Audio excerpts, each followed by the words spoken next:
नमस्कार, SRB news देख रहे हैं आप। मैं हूं देवेंद्र कुशवाहा। ये एक बहुत बड़ी बात उत्तराखंड के सीएम ने कुछ ही दिन पहले अभी कही, महिलाओं को लेकर के। उनकी फटी जींस पे उन्होंने कमेंट किया और उनका कमेंट करना था कि महिलाएं फॉर्म में आ गईं और उनकी इस बातों को लेकर के कमेंट शुरू हो गए। महिलाओं के प्रति उनकी सोच क्या है, इसके बारे में भी बताया जाने लगा। अपनी चारों तरफ आलोचना से घिरे अभी नए नवेले सीएम तीरथ सिंह रावत अपने आप को घिरे हुए पाए, और जब अपने आप को वो घिरे हुए पाए तो उन्होंने माफी मांगना उचित समझा। क्या ये माफी जो उन्होंने मांगा है, दिल से मांगा है, अपने विचारों में परिवर्तन करके मांगा है, गलती उनको महसूस हुई इसलिए मांगा है, या चारों ओर जो आलोचनाएं शुरू हो गई थी उसके लिए मांगा है? फिलहाल ये तो वही जाने कि उन्होंने ये माफी किस आधार पर और किस लिए मांगी है। लेकिन बहस का मुद्दा तो है ही। आज हम इसी मुद्दे पे चर्चा करेंगे। हमारे साथ हैं, लाइव जुड़े हुए हैं उत्तराखंड से भुवन कापरी जी, जो कांग्रेस प्रदेश महामंत्री हैं, उत्तराखंड प्रदेश कांग्रेस में महामंत्री हैं। जी, स्वागत है आपका हमारे इस कार्यक्रम में। भुवन कापरी जी, आप तक मेरी आवाज जा रही है? जी जी जी जी, आवाज आ रही है जी। उत्तराखंड के सीएम जो नए नवेले भी सीएम, उन्होंने महिलाओं को लेकर जो बयान दिया था, आपकी पार्टी ने भी काफी विरोध किया था। जी जी, उनके कहने का मंतव्य क्या था? जी देखिए, और आपके विरोध का मंतव्य क्या था? देखिए, विरोध तो नहीं, लेकिन एक जो सच बात है जी, लंबे समय से कांग्रेस पार्टी जब भी सरकार में रही या कांग्रेस पार्टी संगठन की बात करती है तो महिलाओं को सामाजिक रूप से, राजनीतिक रूप से, आर्थिक रूप से, व्यापारिक रूप से आगे बढ़ाने का हमेशा कांग्रेस ने प्रयास किया है। हम बात करते हैं कि कांग्रेस ने पंचायत राज में 50% महिला आरक्षण करके महिलाओं को राजनीतिक रूप से मजबूत करने का काम किया। जी, नौकरियों में महिलाओं के लिए रिजर्वेशन देकर महिलाओं को आगे बढ़ाने का काम किया। महिला सशक्तिकरण को लेकर हमेशा जागरूक रही कांग्रेस। आज भारतीय जनता पार्टी की सरकार है, लेकिन उनके चरित्र में आप देखेंगे तो दोहरापन है। एक तरफ तो महिला सशक्तिकरण की बात करते हैं और जो है दूसरी तरफ महिलाओं के पहनावे पर प्रदेश के मुखिया टिप्पणी करते हैं कि 21वीं सदी में भी आज महिलाएं क्या पहन रही हैं, कैसा पहन रही हैं, इस पे ध्यान है उनका कि महिलाओं के लिए क्या किया जाए, इसको छोड़कर।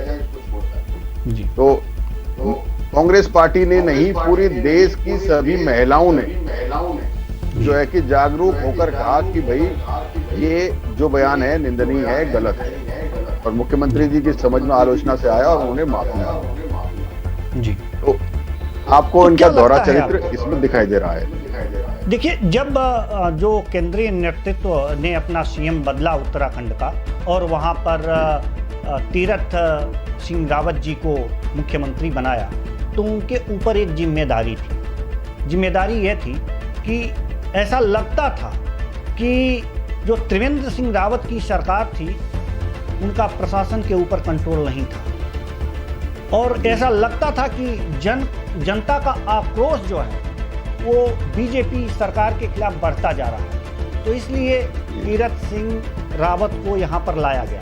ऐसे में महिलाओं के प्रति अगर उनका यह बयान आया है तो यह राजनीतिक रूप से कितना नुकसान है जी बीजेपी के लिए? देखिए, मैं सबसे पहले तो एक बात ये कहना चाहूंगा कि भारतीय जनता पार्टी के केंद्रीय नेतृत्व का अपना सूचना तंत्र और देखने का नजरिया कितना कमजोर है कि उन्हें 4 साल बाद समझ में आया कि त्रिवेंद्र सिंह रावत प्रशासन पर पकड़ नहीं कर पा रहे।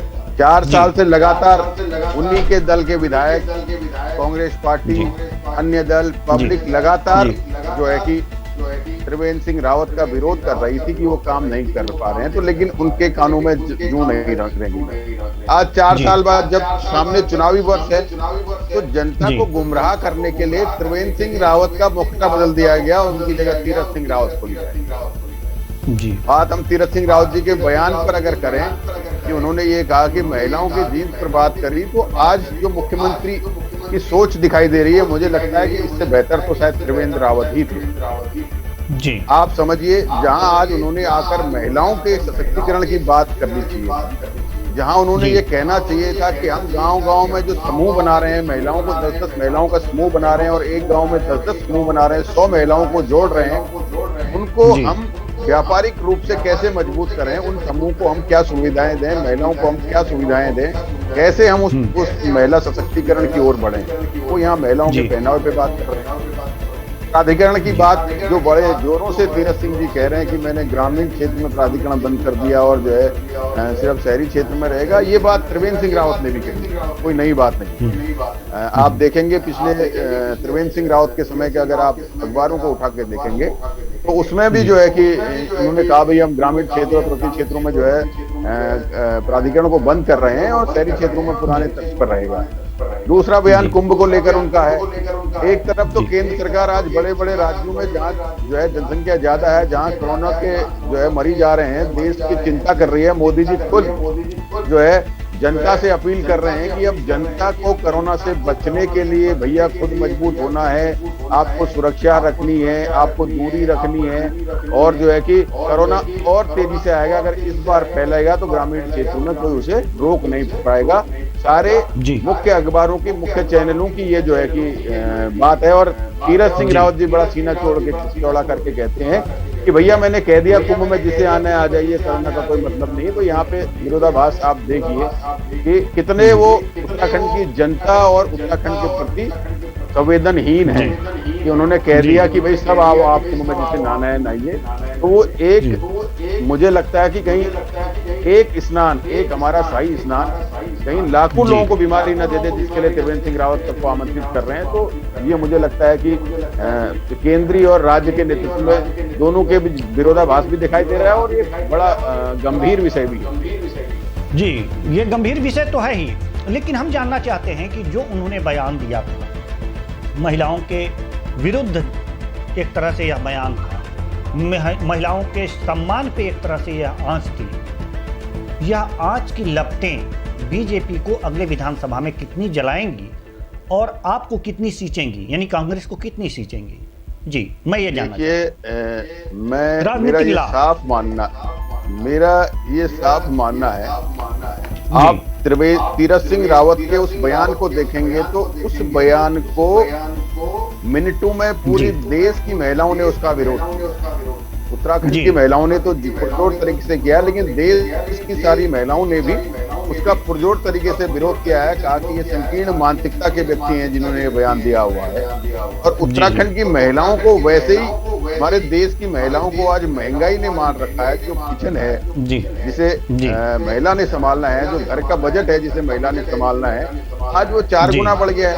महिला पहले से त्रस्त थी कि कैसे अपने परिवार को इस बजट में कैसे सम्मिलित करके परिवार को आगे बढ़ाए। तो वही महिलाओं के ऊपर चरित्र को लेकर, पहनावों के लेके उन्होंने ये बात कह दी। तो जाहिर सी बात है आने वाले समय में महिलाएं तीरथ सिंह रावत जी के नेतृत्व वाली सरकार को बदलने के लिए तैयार होंगी। जी, कुल मिलाकर के इसका राजनीतिक फायदा जो है वो आपको कहीं न कहीं मिलता नजर आ रहा है।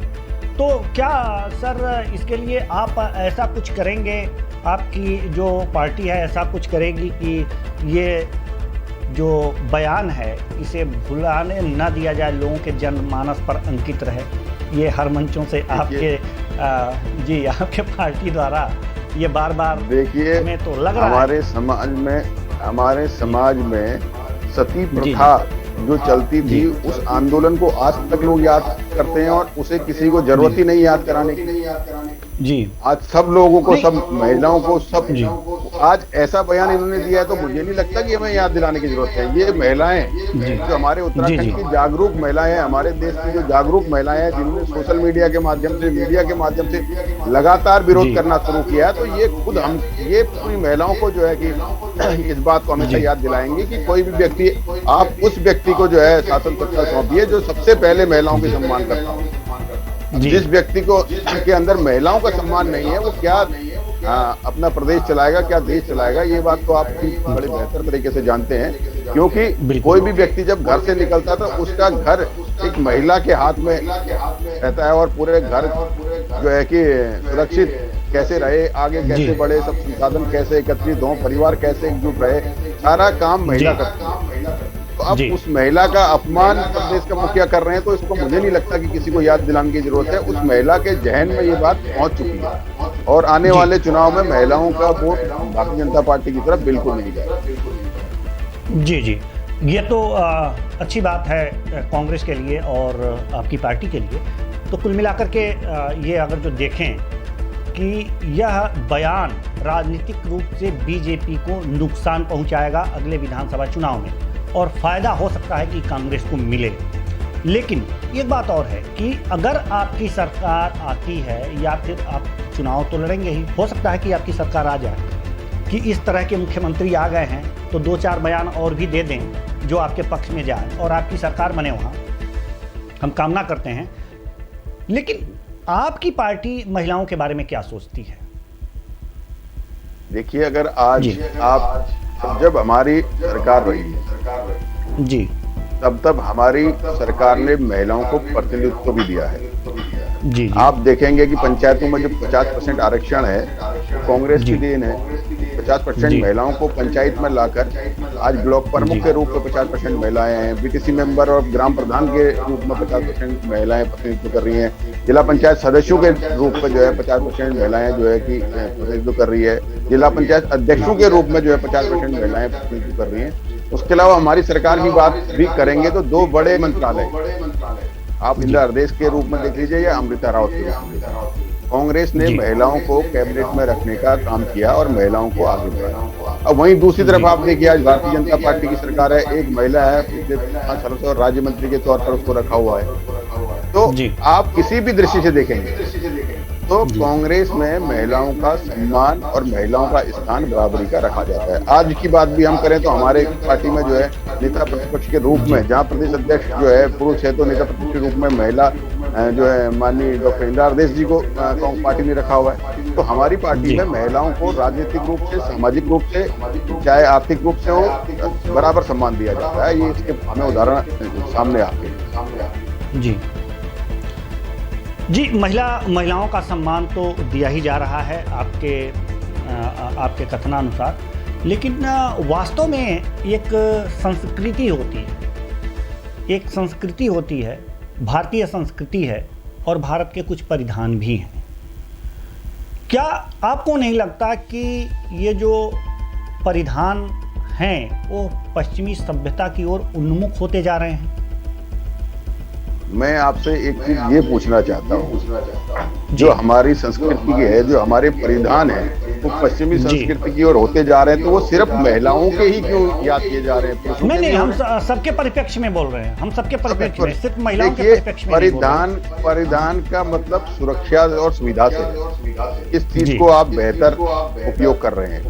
उस समय वैसी जरूरतें थी तो वैसी जरूरतें थी, आज जो जरूरत है उसको पूरा किया जाएगा। अगर हम आज बात करें सिर्फ आप संस्कृति और परिधान पहनावे पे ही जाएंगे तो मुझे नहीं लगता कि ये कहीं इस बहस को हम सार्थक पहुंचा पाएंगे। अगर आज हम बात करें शिक्षा के क्षेत्र में भी, तो आप जो है आज अंग्रेजी भाषा पूरे विश्व में बहुत जरूरी हो गई है। आप आज कहेंगे आप संस्कृत में पढ़कर जो है विश्व में निकल जाइए, तो आज जरूरत दुनिया की अंग्रेजी भाषा है, जो है कि जो है हमारे जो है जितने भी, मुझे लगता है कि इसको अगर हम अन्यथा न लें तो सारे ही लोग अंग्रेजी माध्यम के विद्यालयों में अपने बच्चों को पढ़ा रहे हैं। बिल्कुल। अगर आज बात और अगर जो बच्चा अंग्रेजी बोलता है तो गर्व से उनका सीना जो है ऊंचा हो जाता है। जी, भले ही वो अंग्रेजी ना समझे, जी, भले ही उनका बच्चा भले वो अंग्रेजी समझे, तो हर क्षेत्र में ये इसको हम पश्चिमी संस्कृति से महिलाओं के लिए जोड़ के देखते हैं, ये मुझे नहीं लगता कि कहीं ये न्याय संगत है, क्योंकि जी। आज दुनिया में आगे बढ़ने की बात वो हर क्षेत्र में हो रही है। बिल्कुल। अब आप जो है कि इसको हमारे प्रदेश की महिलाओं को ये सोचें कि भाई वो रूढ़िवादी तरीके से रहें, बाकी दुनिया में हम आगे बढ़े, तो संभव नहीं है। जैसे हम लोग अपनी चीजें बदल रहे हैं, तो वैसे ही जो है कि महिलाएं भी बदल रही हैं। पहले हमारे काल के लोग जो है घोड़ों से खच्चरों से जो है कि आया करते थे, आज गाड़ियों से क्यों आ रहे हैं? जी, हमें लग रहा है आगे विकास हो रहा है। जो आप मेरी बात सुनिए, आप जी तीरथ सिंह जी को ये सोचना चाहिए, ये वही महिलाएं हैं जो आज देश विदेश में हर उत्तराखंड की संस्कृति को, जो हमारी पहनावा है, उसको मुंबई में भी उत्तरायणी में ये दिखाती है कि हमारी संस्कृति है। वो लखनऊ में भी दिखाती है, वो जो है दिल्ली में भी दिखाती है, वो कई विदेशों में भी दिखा रही है। तो आप जब बताइए, जब हमारी महिला इतनी सशक्त है कि अपने उत्तराखंड की संस्कृति को बड़े उत्तरायणी पर्व के रूप में सारे प्रदेशों में वो महिलाएं उसमें अग्रणी है, तो आप इस बात को कहाँ कह रहे हैं कि महिला हमारी संस्कृति को भूल रही है?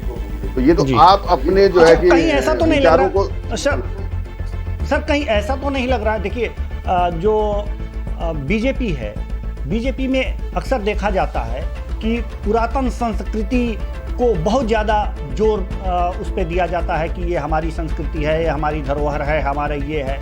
हमको लग रहा है क्या आपको नहीं लगता कि ये जो तीरथ सिंह का बयान है, जो सीएम है हमारे तीरथ सिंह रावत, इनका जो बयान है कहीं ना कहीं उस मेंटेलिटी से होकर गुजरा है, तब उनकी जुबान से ये बातें आई हैं फटी जींस वाली? आपको क्या देखिए, भारतीय जनता पार्टी, इसके पीछे क्या बीजेपी की पूरी विचारधारा है या आरएसएस की पूरी विचारधारा है? मैं इसको आपको कुछ उदाहरण देके बोलना चाहता हूँ। भारतीय जनता पार्टी चाहती है कि हमारे देश में भगत सिंह पैदा हों, सुभाष चंद्र बोस पैदा हों, लेकिन पड़ोसी के घर में।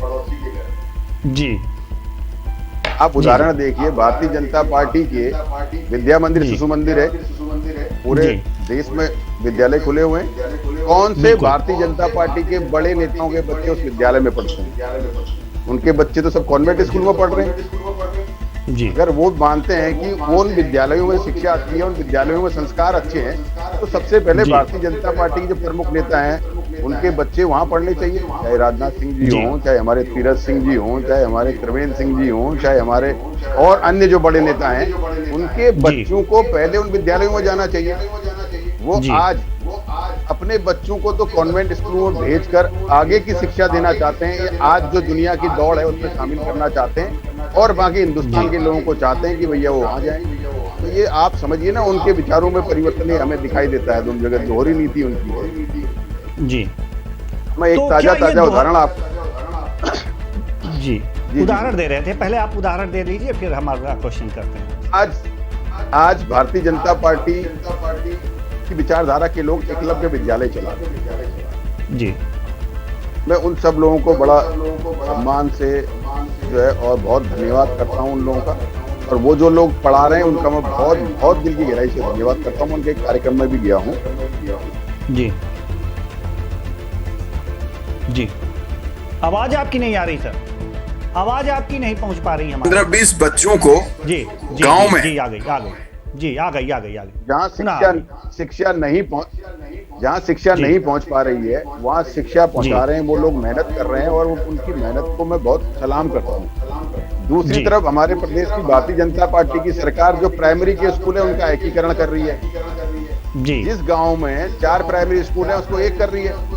एक तरफ तो आप लोगों से कह रहे हैं भाई कि आप जो बच्चा छूट जा रहा है शिक्षा उसके घर तक ले जाइए, दूसरी तरफ कांग्रेस पार्टी के लोगों ने जो प्राइमरी स्कूल 5 तक के स्कूल लोगों के घर तक नजदीक गांव तक पहुंचा रखे, उन्हें आप बंद करने का काम कर रहे हैं। तो आपका दोहरा चरित्र इसमें दिखाई देता है। जी, तो ये दोहरा चरित्र क्या कांग्रेस अगले विधानसभा चुनाव में ये लेकर आएगी क्या, कि इनका उजागर करेगी? किस तरह से उजागर करेगी? क्या योजनाएं हैं, कुछ बताएंगे क्या अपनी योजना के बारे में, कि जो ये बीजेपी का दोहरा चरित्र है ये सामने आ जाए लोगों के?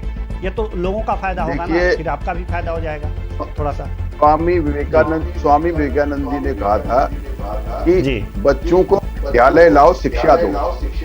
अगर आप विद्यालय नहीं आ पा रहे हैं तो विद्यालय के को बच्चों के पास जाना चाहिए। जी तो कांग्रेस ने इसको सार्थक किया।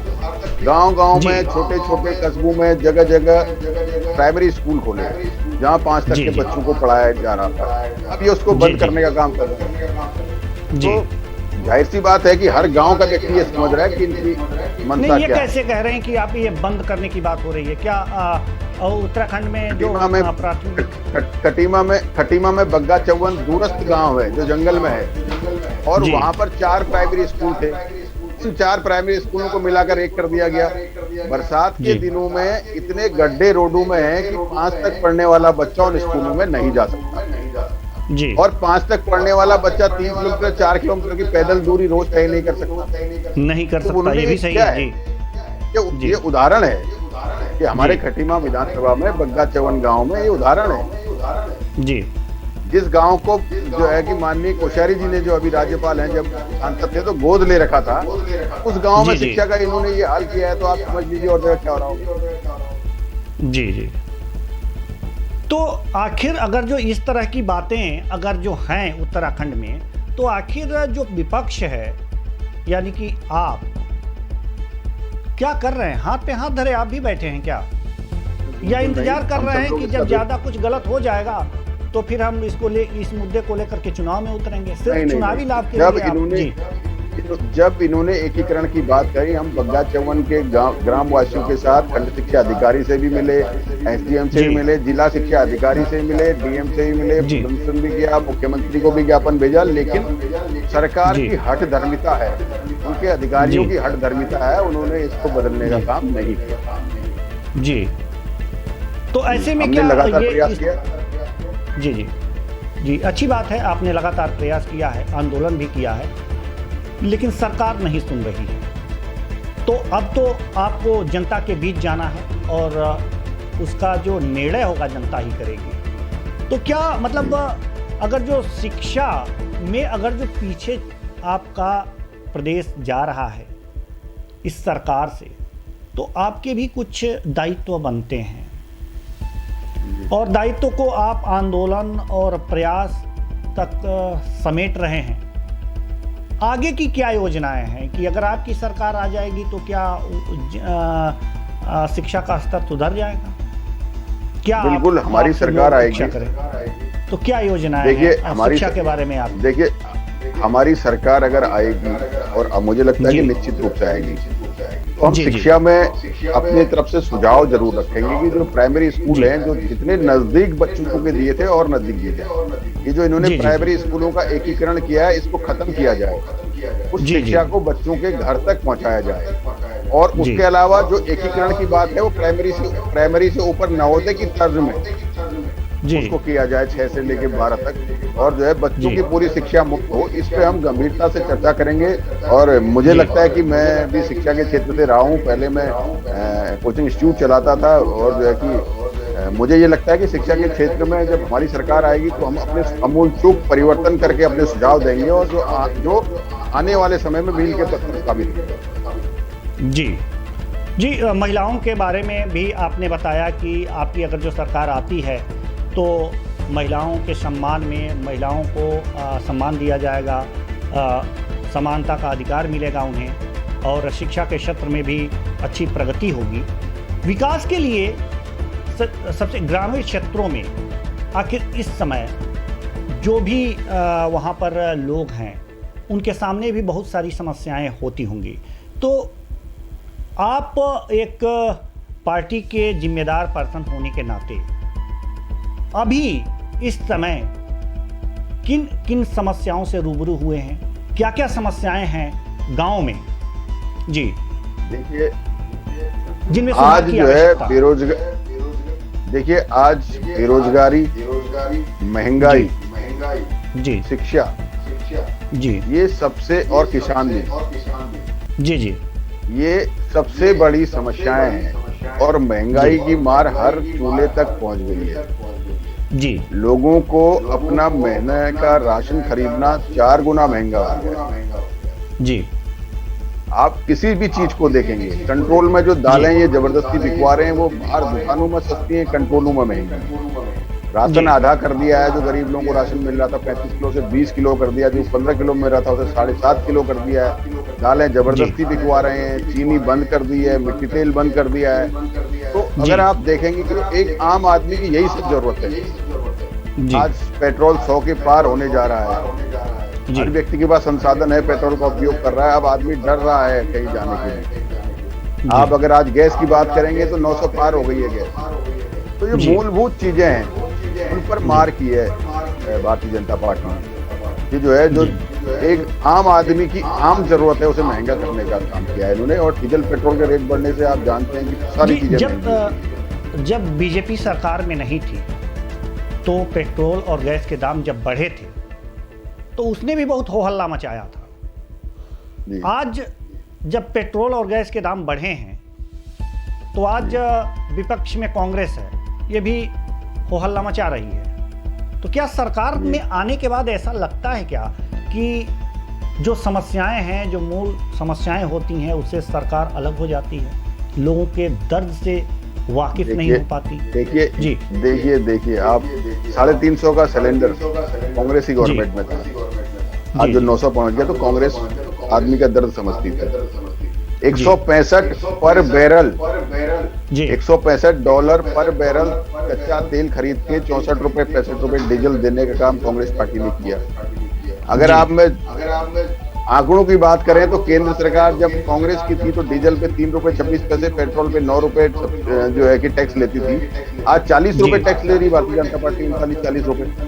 आप समझिए, तो भारतीय जनता पार्टी जनता से टैक्स वसूलने का काम कर रही है। बैंकों में 3000 रुपए से कम है, तो पहली बार भारत के इतिहास में ऐसा हुआ है कि आपने बैंक में पैसा रखा, ब्याज मिलने की जगह पैसा कट रहा, मिनिमम बैलेंस आपने कह दिया। आप कुछ भी योजना उठा के देख लीजिए, उसमें गरीबों का शोषण करने का काम, आम आदमी के शोषण करने का काम भारतीय जनता पार्टी ने किया। अब आज समझिए, बड़ी मुश्किल से जो है आप मोटरसाइकिल खरीदते हैं, उसको बैंक से लोन करते हैं। इन्होंने कह दिया बीमा कंपनी को आप 5 साल का इंश्योरेंस एक साथ देंगे। अगर आप कार खरीदते हैं, इन्होंने कह दिया बीमा कंपनी के लोगों को आप जो है कि 3 साल का इंश्योरेंस इकट्ठे देंगे। ये तो जो पूंजीपतियों को इकट्ठा गरीब लोगों के जेब से पैसे निकालने का काम कर रही है। आप किसी भी इनकी योजना को उठा के देख लीजिए, तो इन्होंने नियम बनाए हैं, वो कहीं न कहीं किसी पूंजीपति को फायदा पहुंचा रही है। अगर आप फसल बीमा योजना की बात करते हैं तो ये कहते हैं कि आपका बीमा तो फसल का हम लेंगे, लेकिन फसल अगर बर्बाद होगी तो जब तहसील की 80% फसल बर्बाद होगी तब आपको क्लेम मिलेगा, एक आदमी को नहीं मिलेगा। ये बीमे में पहली बार कोई ऐसा नियम आया है। तो आप भारतीय जनता पार्टी की जन विरोधी नीतियों को अगर समझेंगे तो कहीं न कहीं हर नीति में किसी न किसी को फायदा पहुंचाने का काम भारतीय जनता पार्टी ने किया है, जनता का शोषण करके। तो जनता की समझ में आ रहा है इनका जो हमारा गोदी मीडिया है, गोदी मीडिया है, अब लोगों ने देखना बंद कर दिया है। जो है कि वो सब जो है कि अब आप जैसे जो यूट्यूब के चैनल हैं, फेसबुक के चैनल हैं, उनमें ज्यादा इंटरेस्ट दिख रहे हैं। अगर मैं आपको आज सच बता रहा हूँ इस बात को, अगर मैं कोई भी मेरे जैसा या कोई भी व्यक्ति, अगर हम GTPL पे भी हैं, सिर्फ यूट्यूब पे नहीं है। तो हम GTPL पे भी तो जो है कोई जो जब कोई भी जो है कि व्यक्ति आज टीवी में देख रहा है कि भाई मोदी जी का भाषण आ रहा, तो चैनल बदलने का काम कर, आप इस बात को समझ सकते हैं। और मुझे तो ये कहना है कि जब भारत की आजादी का आंदोलन हो रहा था, उस टाइम भी बड़े मीडिया हाउस अंग्रेजों के पक्ष लिखते थे। तो हिंदुस्तान के लोगों ने आप लोगों की तरह साप्ताहिक पत्रिका, अर्धमासिक, मासिक, त्रिमासिक, छमासिक, वार्षिक पत्रिकाएं निकालने का काम किया। लोगों ने उस पर भरोसा किया, बड़े मीडिया हाउस फेल हुए और आजादी का आंदोलन तेज हुआ। आज यूट्यूब और ये सारी चीजों पर, ये यही सोशल मीडिया पर जो है, इन पे लोग भरोसा कर रहे हैं और जो है मेन मीडिया पर नहीं कर रहे हैं। तो आप समझिए, रुद्रपुर की किसान रैली, जिसको मैंने खुद प्रत्यक्ष देखा, लोगों ने देखा, 1 लाख से ज्यादा भीड़ थी। इलेक्ट्रॉनिक मीडिया कहता है 60-70 हजार थे और प्रिंट मीडिया कहता है 40 हजार थे। किसानों का मनोबल तोड़ने का काम उन्होंने किया। तो ये सब समझने की बातें हैं कि आज हम फिर घूम फिर करके आते हैं, हम महिलाओं पे ही आते हैं, उत्तराखंड की महिलाओं पे ही आ जाते हैं। और हम ये जानना चाहते हैं आपसे कि आखिर क्या जो बीजेपी की सरकार है उत्तराखंड में, क्या महिलाओं के लिए कुछ नहीं की है सिवाय फटी जींस जैसे बयान देने के? देखिए, बीजेपी की सरकार ने मुझे तो नहीं लगता कि महिलाओं को सीधे कुछ फायदा पहुंचाने का काम किया हो। कांग्रेस की सरकार थी तो महिलाएं डेयरी चलाती है तो 4 रुपए पर लीटर। हमारी सरकार ने महिलाओं को बोनस देने का काम किया था। महिलाओं के काम नाम पे जो भी हमारे यहाँ उद्योग लगे, उनमें जो है 50% सब्सिडी देने का काम हमारी सरकार ने किया था। महिलाओं को जी। सशक्तिकरण करने के लिए खेती में उनको या कोई भी कार्य करती तो उसमें लोन देने का काम किया था। तो भारतीय जी। जनता पार्टी खाली बात करती है, कांग्रेस जी। जो है कि काम करके दिखाती है। जी, कांग्रेस काम करके दिखाती है और बीजेपी सिर्फ बात करती है और बात में भी कहीं कहीं चूक हो जाती है। जी, भुवन कापरे जी, हमसे बात करने के लिए आपका बहुत बहुत धन्यवाद। घड़ी की सुइयां इशारा कर रही हैं कि अब समय समाप्ति की ओर है, तो हम आपसे विदा लेना चाहेंगे। आप हमसे जुड़े, इसके लिए आपका एक बार फिर आपसे बहुत बहुत अच्छा लगा। धन्यवाद। थैंक यू जी, तो कुल मिलाकर के ये देखा जा रहा है कि उत्तराखंड में जो नए सीएम आए हैं और उनके ऊपर जो जिम्मेदारी थी, उस जिम्मेदारी को निभाने से पहले ही एक आधी आबादी को उन्होंने अपने वचनों से नाराज कर दिया, जिसका फ़ायदा अन्य विपक्षी दल उठाना चाहेंगे। तो फिलहाल इस कार्यक्रम में बस इतना ही। मुझे दीजिए इजाज़त। नमस्कार।